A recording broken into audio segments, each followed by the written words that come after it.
Right? तो आप उनको करके आप हमारा default setting as a society ये है कि हमने औरत को ब्लेम करना ही करना है कि इनको ऐसे कपड़े नहीं पहनने चाहिए, इनको रात को नहीं निकलना चाहिए, हंस के बात नहीं, इनको नहीं करना चाहिए। अगर कोई लड़की अपने पीयर को, मेल पीयर को या बॉस को भाव नहीं दे रही, तो the easiest and the softest word or accusation that a guy would say to the woman is कि ये 2 नंबर है, ये 2 नंबर औरत है, क्योंकि ये इसने मुझे लाइन नहीं करा। अच्छे किरदार हैं, अच्छी कहानियां बनाई जा सकती हैं, जिसकी मिसाल आप हमारे ही चैनल पर देख सकते हैं, ड्रामे जिनके बारे में हम बात करते हैं। और जो ऐसा ड्रामा जिसके बारे में हमने पिछले कुछ दिनों पहले बात की थी और अब हम दोबारा करेंगे, वो that drama is not disappointing us at all. It's fast pace, it's to the point, and we are talking about case number 9। क्या कमाल कहानी, क्या कमाल डायरेक्शन, क्या कमाल एक्टिंग। बहुत अगेन आई थिंक ये वो ड्रामा है जो हमें दिखाता है कि हमारे पास कितना पोटेंशियल है to come up with good the good place, the strong script और एन अमेजिंग एक्सिक्यूशन, राइट? और अगेन ये जो इसकी लास्ट 2 किस्तें गुजरी हैं केस नंबर 9 की, बहुत स्ट्रॉन्ग किस्तें थी, acting wise, direction wise, line script wise, right? So I think let's start off with acting. हाँ, एक्टिंग। और मैं इसको थोड़ा सा ना क्वेश्चन आंसर के तरीके से रखूंगा। मैं आपसे सवाल भी पूछूंगा, क्योंकि हम इसको एज अ टॉपिक भी ले सकते हैं, और इस पे फिर एक्टिंग और आप बात कर लीजिएगा। कामरान, कौन सा मोमेंट था जब कामरान ने अपना माइंड बना लिया, व्हाई डिड कामरान रेप हर? ये है सवाल। फिर क्या है, दोबारा से पूछेगा प्लीज। कामरान ने सहर का रेप किया क्यों? कहां से उसको शय मिली, किस सीन से? नहीं, ये आई थिंक ये बात हमने पहले भी की थी पिछले उसमें। नहीं, because I'm asking you because there was a moment when I saw। उसको एक तो मैं थोड़ा सा तहमीद बांधूंगी आपके स्टाइल में। जी तमीद। There were lot of scenes, there were a lot of moments in the play, even during some dialogues that led to that incident of rape. और उन सीन्स में वो ग्रेजुअली वो गेज कर रहा था कि ये कहाँ पे स्टैंड करती है, ये सिंगल है, अच्छा ये अपने पेरेंट्स के साथ रहती है। जब उसको पता चला अच्छा ये डिवोर्स्ड है, that was the first time उसका एक्सप्रेशन एकदम से चेंज हुआ था। Now she is more vulnerable, because that's a perception in our society that a woman is divorced, she is an easy target, that's an easy victim. A lot of people get, but that's the reality, that's how we see। And और दूसरा ये कि because she is already going through probably the थोड़ा सा stigma या Shem that she is divorced, तो वो easily काबू आ जाती है, ठीक है। सेकंड वाज जब वो कहती है कि मुझे मेरे फ्रेंड के घर पे छोड़ो, और उसके फ्रेंड पे जब उसने तो उसको लगता है अच्छा ये तो इसका मतलब she is that kind of, रात को किसी लड़के से मिलने जाती है। तो मुझे उस पे भी बात करनी थी। जब मैंने देखा मैंने कहा कि अच्छा हाँ, ये बिल्कुल ऐसे ही होता है कि पीपल थिंक कि अच्छा अगर लेट्स से वो तो चलो उसकी फीमेल फ्रेंड का घर था, उसकी फ्रेंड का हस्बैंड और उसकी फ्रेंड अंदर थी, लेट्स से, लेकिन ना भी होता, वो एक एम्पावर्ड और वो किसी उसका कोई मेल फ्रेंड है जो प्लेटोनिक फ्रेंड है जो बहुत अच्छा, उसको कजन भी होता है, वो रात को तो भी फराज इट्स फाइन। और दूसरा ये कि let's say if she is meeting somebody अपनी मर्जी से, that's fine, it does not give anybody a right to do that with her just because you think कि वो किसी और आदमी हंस के बात कर रही है, तो वो मेरे साथ क्यों नहीं हंस के बात कर सकती, क्या उससे मिल रही है? किसी को कंसेंट कहते हैं जो अनफॉर्चुनेटली हमारे आदमी को समझ। तो that piece was there। उसके अलावा the couple of moments, even just starting off कि हाँ मैं ड्रॉप करके आता हूँ, फिर उसके बाद और फिर लेकिन जो हुआ है वो उसको जब वो रिजेक्शन की वजह से हुआ, because when she rejected him, क्योंकि पहले तो he was just advancing, right? उसके जो कर लेगी हम अफेयर, एक हिडन अफेयर चला लेंगे और किसी को पता भी नहीं लगेगा, but when she outrightly rejected him, that शोक हिज ईगो। और जो हमारे आदमियों का एक सेंस ऑफ एंटाइटलमेंट है कि उसने मुझे ना कैसे बोली, उसकी जुर्रत कैसे है, चाहे वो आप कोई बाहर की लड़की हो, आपकी बीवी हो, आपकी बहन हो, आपकी माँ हो, आदमियों को एक हमने जो कह दिया that has to be done. Again toxic patriarchal norms, patriarchy, तो उसने जो किया था वो उसने उसको नीचा दिखाने के लिए किया था कि see I as a man as a boss I have more power than you, तुम क्या कर सकते हो, तो तुमने मुझे रिजेक्ट किया है, मुझे बदतमीजी की है मेरे साथ, that's what I can do in return, right. तो उस वो दैट्स द वो एक इंसिडेंट की वजह से नहीं हुआ, एक उससे नहीं हुआ, वो it's a combination of things. एक और बात, आपको याद है उसकी वाइफ और उसके साथ उसके जो डायलॉग से, जब उसकी वाइफ को वो फोन करती है और उसकी वाइफ जब कहती है कि किरण जो है जब उसको बोलती है कि तुम्हारा पास्ट क्वेश्चनेबल नहीं शेमफुल है, राइट। मैं जो शेमफुल अभी है, थोड़ी देर पहले बात कर रही थी कि इंसान का बिहेवियर आप उसके पास्ट पैटर्न से, कोई भी चीज पहली बार नहीं होती, आपके पैटर्न्स होते हैं, और अगर आपको किसी का बिहेवियर प्रिडिक्ट करना है तो आप उसके previous patterns देख लो, right? So that means that he had been like that before marriage, and so his wife knew that. That's why his wife did not even think for a second कि अगर बहुत शरीफ होता तो उसको भी होता कि नहीं यार, which is like कि नहीं इसने किया है, उसका एक और डिफॉल्ट सेटिंग उसकी ये थी कि इसने किया है, राइट, बिकॉज उसको पता है कि इसका पास कितना गंदा है, यू नो। सो वो वाली भी चीज थी कि हमें लगता है कि नहीं क्योंकि आप देखिए नहीं वो बड़ा शरीफ आदमी है, और यू नो ऐसे नहीं है। People again, seemingly sharif people, seemingly grey people can have really vicious traits in them, right? तो आप उनको करके आप हमारा default setting as a society ये है कि हमने औरत को ब्लेम करना ही करना है। तो चाहे वो आप डोमेस्टिक उसमें देख लें, चाहे आप इस तरह के केसेस में देख लें, बट हमारी default setting is very misogynist, again we are all very misogynist. तो हम लोग कहीं ना कहीं औरत को ही ब्लेम कर देंगे, गई क्यों बाहर, काम क्यों कर रही थी इतनी लेट, उसे ड्रॉप क्यों कराया, you know all of that, इतना तैयार होके क्यों जाती है, इतनी अच्छी क्यों लगती। तो हम वही बात, जो सॉरी बात लंबी हो गई, कि हम नैरेटिव शिफ्ट नहीं कर रहे अभी तक। हम बाय डिफॉल्ट हम जो नैरेटिव है वो औरतों को ही, विक्टिम्स को ही ब्लेम करते हैं कि इनको ऐसे कपड़े नहीं पहनने चाहिए, इनको रात को नहीं निकलना चाहिए, हंस के बात नहीं, इनको नहीं करना चाहिए। So that is why perpetrators they get away with all of this. देखिए मैं इसमें ना, क्योंकि जब मैं इसको देख, तो ज़ाहिर है आप एक खातून की नज़र से देखती हैं, मैं एक मर्द की नज़र से देखता हूँ। जो वर्क प्लेस कल्चर है ना पाकिस्तान में, I don't know about Canada, लेकिन जो जो मैंने एक चीज़ नोट की थी जब मैंने अपना करियर स्टार्ट किया था, आज से 15-20 साल पहले मैंने यहाँ काम शुरू किया था। So there was this one thing I realised कि अगर कोई लड़की किसी को वर्कर को या अपने बॉस को भाव नहीं देती, in lame, I'm saying it in a very layman's term, I'm not making it sound difficult, अगर कोई लड़की अपने पीयर को, मेल पीयर को या बॉस को भाव नहीं दे रही, तो the easiest and the softest word or accusation that a guy would say to the woman is कि ये 2 नंबर है, ये 2 नंबर औरत है, क्योंकि ये इसने मुझे लाइन नहीं कराई, तो इसलिए ये 2 नंबर औरत है। तो मुझे, जो मैंने वो सीन देखा था उस वक्त, तो उस वक्त मुझे ये जो, और again hats off to Faisal Qureshi, कि ही मेड अस रियलाइज कि okay this was the moment when he saw, क्योंकि उससे पहले तक he was kind you know okay normal, उसकी इंटेंशंस खुल के मतलब जिसे कहते हैं ना, उसका किरदार खुल के सामने नहीं आ रहा था। जाहिर है बॉस है कंपनी के अंदर, वो एकदम डायरेक्टली अप्रोच नहीं करेगा किसी लड़की को उठ के कि भाई ये लड़की है मैं इसको अप्रोच करूंगा या इसको मैं, क्योंकि उससे पहले दिखाया कि वो बड़ा सा खाइफ सा था उससे।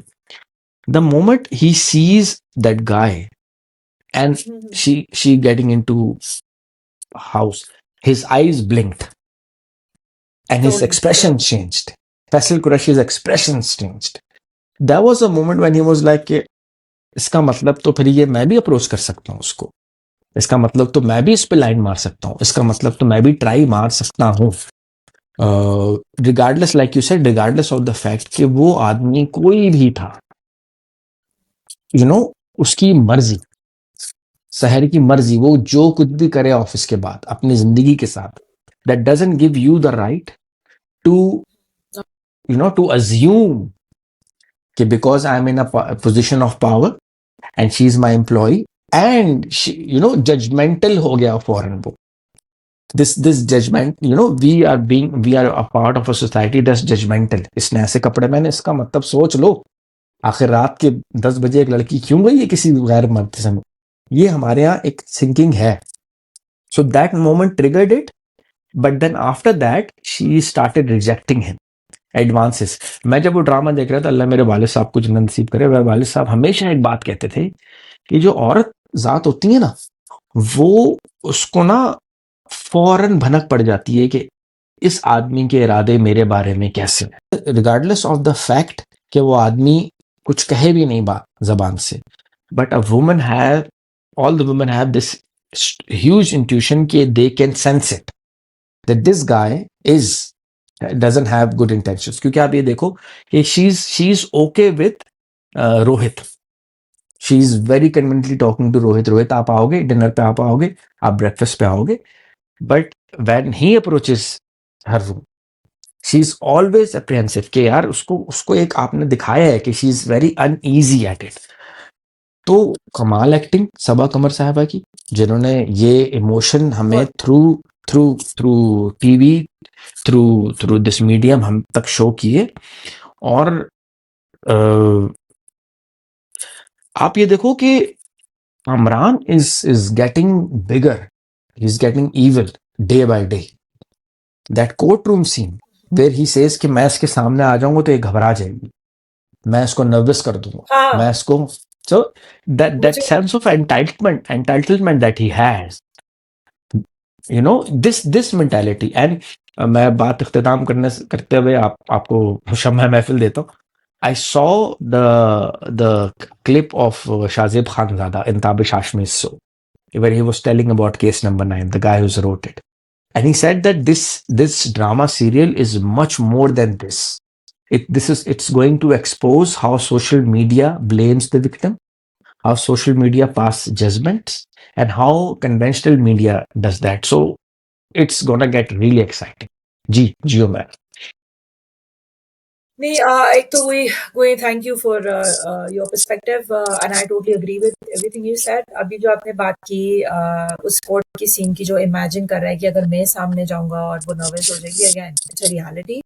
और आई थिंक कहीं ना कहीं मुझे बड़ा आई वाज प्लेजेंटली सरप्राइज्ड कि अब ये चेंज आ गया लॉ में कि you don't have to see the victim, because it's totally impossible जो आप इतना किसी भी, not only case but even in domestic violence cases भी, और आपको एकदम कोर्ट में आपके परपेट्रेटर के सामने जाना पड़े। I can totally imagine how nerve breaking that can be.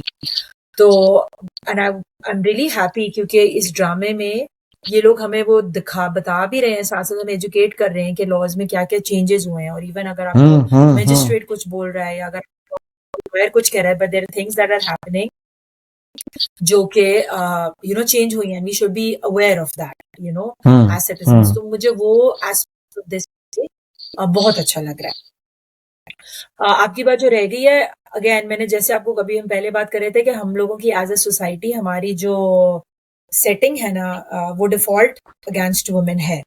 तो नॉट ओनली आप जो बात कर रहे हो सोशल मीडिया, कन्वेंशनल मीडिया, हर किसी का एटीट्यूड, पेरेंट्स का to start off with, parents को एक शर्मिंदगी है, जिसमें शर्मिंदगी तो परपेट्रेटर को होनी चाहिए यार, उसने किया उस लड़की के साथ, उसको क्या शर्मिंदगी है? लाइक वो ट्रॉमाटाइज्ड है, पर उस बेचारी को क्यों you have to go through, हर वक्त हर कोई उससे क्वेश्चंस पूछ रहा है, उसके ऊपर ब्लेम डालने को। And I think she is बेचारी अपनी स्टोरी को 100 बारी रिपीट कर चुकी है with everybody, right? And even जब वो मजिस्ट्रेट कहती है अब दोबारा रिकॉर्ड करें, एंड कि यार क्यों हर बारी वो जाती है, वो अपनी स्टोरी बताती है, बट क्यों तो उस पर मुझे एक बुक याद आती है, मैं कल ही किसी से बात हो रही था, मैंने कहती कि you should read invisible woman. क्या हमारा इवन हम लोग वेस्टर्न सिस्टम्स के उस पर बात कर रहे थे कि जितने भी हमारे सिस्टम्स डिजाइन हुए, छोटे लॉ लीगल सिस्टम से लेके छोटे से छोटा सिस्टम, ट्रांजिट का सिस्टम भी, it's all designed for men. It has never been designed, those systems have because never the been designed lawmakers keeping in view women. because the lawmaker were No men, women, है ना? no women, women needs or women sensitivities, कुछ भी ऐसे नहीं है। तो हमारा जो लीगल सिस्टम भी है, और not only in developing world like Pakistan, but even in a country like Canada भी बहुत हद तक it favours main in lot of ways. क्योंकि अगर औरत आ रही हो, समटाइम्स लॉट ऑफ केसेस में औरतों के पास बच्चे हैं, बच्चे कहाँ पे वो छोड़ेंगे? हर कोर्ट में day care baby sitting facilities नहीं होती, फिर बहुत सी औरतें ड्राइव नहीं करती, फिर ट्रांजिट है, but is it affordable transit? Can do they have free access to legal system? फिर lot of domestic violence cases में भी यहाँ पे women cannot afford lawyers, क्योंकि एक ऑल अक्रॉस द वर्ल्ड एक डिस्पैरिटी है women और आदमियों की वेजेस में, और औरतें हमेशा थोड़ा सा लोअर एंड में ही होती हैं in majority cases, right? Don't want to generalise it. तो उसमें can they afford a good lawyer, या they have to go with the government lawyer? And then government lawyer कितना, ये न्यूएंसेस हैं हमारी सोसाइटी के, जो आपको एवरीडे नजर आते हैं कि हमारी सोसाइटी किस तरह all over the world main को ही फेवर करता है. That's the dominating gender. तो इस प्ले में भी हमें वो नुएंसेस नजर आ रहे हैं, मोर सो क्योंकि हमारी सोसाइटी एक कंजर्वेटिव, एक रिग्रेसिव सोसाइटी है, राइट? एक पढ़ी लिखी नहीं है, और उसमें तो हम हमारी जो वो है वो सारी औरत की आजादी, औरत की एम्पावरमेंट हमारे लिए थ्रेट है. We don't see it as a good thing, but we see it as a threat as a society, because majority of our women are also suppressed, right? जैसे जमा तकसीम की हम बात करें, सो उसमें इफ देयर आर वन और two women जो बाहर निकल गए, people see them as threat, even women. इस ड्रामे में मुझे जो शाहजेब खान ज़ादा की जो ड्रामे में जो बहुत अच्छी बात लगी कि वुमेन आर वेरी स्ट्रॉन्ग. आप रोहित की वाइफ देख लें, आप कामरान की वाइफ देख लें, बात देख लें, इवन आप ऑफिस में मेरे लिए इतना अच्छा मुझे लगा कि सारी औरतें उसकी साइड ले रही है. Nobody is justifying Kamran's behaviour. इवन उसके ऑफिस में भी जो लड़की कहती है कि नहीं, शहर झूठ. This is what we need as a society. We need to start believing the victim. And उसकी वाइफ देख लो, कामरान की वाइफ उसके साथ नहीं है. मुझे वो बहुत अच्छा लगा, क्योंकि आज जब कंपेयर करते हैं जमा तकसीम को, तो यू वुड सी वहां पे औरतें क्योंकि दबी हुई हैं, उनको इतनी वो एजुकेटेड नहीं है, इतनी अवेयर नहीं है, तो वो अगर उसका बेटा भी हरास कर रहा है या उसका हस्बैंड भी कर रहा है, तो she is putting it on indirectly लड़कियों के ऊपर, या वो कोई जुगाड़ ढूंढ रही है. Here they are confronting it कि नहीं, रोहित की wife. And I love it कि उन्होंने दिखाया कि they're not from Muslim community and they are minorities. और I don't know, I hope that does not, अब वो इसमें ये ना हो कि वो थोड़ा सा कैसे आएगी लेयर. कुछ तो होगा, मुझे लगता है होगा, कुछ होगा. हाँ, कि उनको उन्होंने जो माइनॉरिटी दिखाया है कि उनका शायद विटनेस बनना या उनकी गवाही इसलिए लॉ के हिसाब से, राइट, मुझे लगता है इसलिए स्पेसिफिकली ऐड किया उनको. पर बहुत अच्छा दिखाया कि द वे वो के साथ कोर्ट जाती है, right? There has to be, amazing and then play, amazing acting. You're forgetting one thing. You're forgetting we got glimpse of Amna Sheikh after so many years. Oh yes. वो एक चीज छोटी सी फिर मैं आपको देती हूँ. आपको पता है कि जो बिफोर वी गेट टू आमना शेख, जो किरण है, I've heard कि वो शाहजेब खानजादा की वाइफ है. हाँ जी. Her name is Rushna. Amazing. हाँ, चलो मैं क्विकली मैं क्विकली बैकग्राउंड थोड़ा सा बता दूं जल्दी. शाहजेब खानजादा ने पूरा एक इंटरव्यू दिया था, वो तो खैर बड़ा लंबा चौड़ा था, ताबिश आशी के सुनते. इस पे बेसिकली शाहजेब ने कहा था कि रुशना चैलेंज्ड मी कि you can not right a story. He basically said कि मैं रुशना की स्क्रिप्ट पढ़ा था and I was telling Rushna कि तो मैं भी लिख सकता हूँ. तो रुशना वाज, अच्छा तुम लिख सकते हो? कहता हाँ. तो कहता है then I wrote the entire script. I wrote it. They showed the pictures where when he was writing those scripts, he had a collarbone, fracture हो गया था, जो चोट लगी हुई थी, but he was still writing. And when he also said कि, and you really like the fact कि he mentioned it specifically कि यार मैं जियो के शो पे गया, जियो के ओनर के पास गया, मैंने कहा मुझे ड्रामा बनाना है, बड़े स्केल पे बनाना है. कहने लगे हम सेवंथ स्काई के पास गए, हमने सेवंथ स्काई से बात की, तो सेवंथ स्काई वालों ने एक दफा भी नहीं कहा कि हम ये ड्रामा नहीं करेंगे. और मैंने उनसे पूछा कि सर आप ऐसा ड्रामा बनाएंगे? कहते यार मेरी भी बेटी है, तो मैं ये ड्रामा अपनी बेटी के लिए बनाना चाहता हूँ. फैसल कुरैशी के पास जब गए तो फैसल कुरैशी से हमने बोला कि फैसल आप इस तरह का नेगेटिव कैरेक्टर करेंगे? तो उसने कहा कि मैं करूंगा, क्योंकि ये एक ऐसा ड्रामा है जिसके साथ मैं एसोसिएट होना चाहूंगा और मैं दिखाना चाहूंगा अवेयरनेस कैसे क्रिएट होगी थ्रू दिस मीडियम. आमना शेख ने कहा कि मैं ड्रामा इसलिए नहीं कर रही थी क्योंकि इस तरह का ड्रामा बना ही नहीं था आज तक. तो the reason why I am back in drama is because of this script. तो ये कमाल कहानी जो शाहजेब खानजादा ने लिखी है, और एक फ्रेश पर्सपेक्टिव लिखा है, because he is an outsider in terms of drama writing. तो उनका पर्सपेक्टिव इसलिए अलग है. और वो जो लॉ आप कह रही थी कि मुझे नहीं पता था इस लॉ के बारे में, because he is in journalism, because he talks to lawmakers. And he also mentioned कि मैंने ऐसे नहीं ड्रामा बना दिया, मैंने लॉ मेकर से बात की, मैंने खवातीन से बात की, मैंने उनका पर्सपेक्टिव लिया, मैंने अपनी बहनों को दिखाया, मैंने अपनी मदर को दिखाया, and then I took their perspective और उन्होंने सबने मुझे कहा कि you should go ahead and make this drama. So that's why this drama is fresh, is nice. अब मैं कंक्लूड ये कर सकता हूँ कि मुझे जो एक सबसे अच्छी चीज लगी है इस ड्रामे में अब तक, सबसे अच्छी चीज इस कहानी में, back in the days when a woman would, you know, blame or would file a case against a guy and people would be supporting her, they would only have one argument कि आप क्यों agree कर रहे हैं शहर मतलब किसी भी खातून के बारे में, तो दे वुड बी सेइंग कि because she said so, because she said so. इस ड्रामा में ऐसा नहीं है, ऐसा नहीं है कि she said so. they are doing it in a proper way. There's no emotionals. There are specific laws and specific court and a trial where the judge gets to decide. It's not that the drama is not based on because she said so. There will be more clues. There will be more opportunities where she'll prove. So हाँ बस अब क्या कह सकते हैं यार. Last week Gauhar Rashid ने मुतासर किया था. एंड पे बस मुझे यही कहना है इसके कि आमना शेख का जो बात कर रहे थे, मुझे वो सीन बहुत पसंद आया क्योंकि आमना शेख बड़ा पॉजिटिव कैरेक्टर आया बीच में जो उसको ब्लेम नहीं करी, but she is also putting out the realities up front के ऐसा होगा, तुम्हें प्रेशर आएगा, it's not gonna be easy. जब वो कहती है कि लूज इट राइट, तो वो उसको कहती है कि ऐसे केसेस को प्रूव करना इतनी बड़ी party के against in a country like Pakistan, it's not easy. It's going to be very challenging without substantial evidences, right? तो वो बहुत अगेन अवेयरनेस के लिहाज से बड़ा वीकनिंग सीन था. फिर जो मजिस्ट्रेट का और कामरान के लॉयर का जो डायलॉग एक्सचेंज था, that was also very enlightening कि हमारे जजेस किस तरह उनके बाइसेस हैं और you know, और वो कहते हैं को मिलता है right. No, you are a जज, you are in a position of power, you can not take sides lawyers का. तो आप तो अगेन जो आपकी प्री डिस्पोजिशन है या जो आपके एक्सप्लिसिट या इम्प्लिसिट बायसेस हैं, हाउ एज अ जज you need to work on those. You know हमारा सिस्टम किस तरह indicated at that way as well. फिर लॉयर उसको याद कराती है कि you have to bring the camera and record it because you know कहीं ना कहीं, और ये भी चीज हुआ है law. So there are a lot of things. मतलब मैं I just want to wrap it up कि बहुत कुछ सीखा जा सकता है इस ड्रामे में, नॉट ओनली हमारे लॉज और हमारे लीगल सिस्टम के बारे में, बट ऑल्सो हमारी सोसाइटी के बायसेस के बारे में, और किस तरह हम उनको चेंज कर सकते हैं और हमारी उनको चीज़ों को चैलेंज कर सकते हैं to make it a more just and equitable society for all, right. So with that I will just end it here. आप बताएं एंड देन.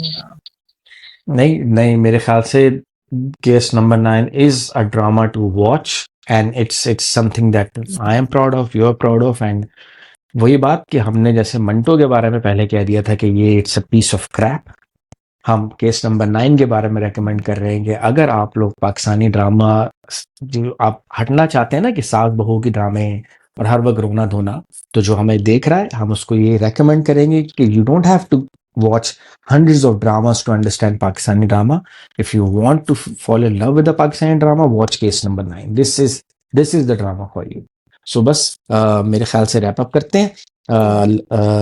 महाविश आ जाइए फिर से. महाविश मेरी, हुमैरा और महाविश की तरफ से इस दफा हम तीनों की तरफ से अल्लाह हाफिज. अल्लाह ताला आपको आसानियां बांटने और बरतने का शर्फ बख्शे. Bye everyone.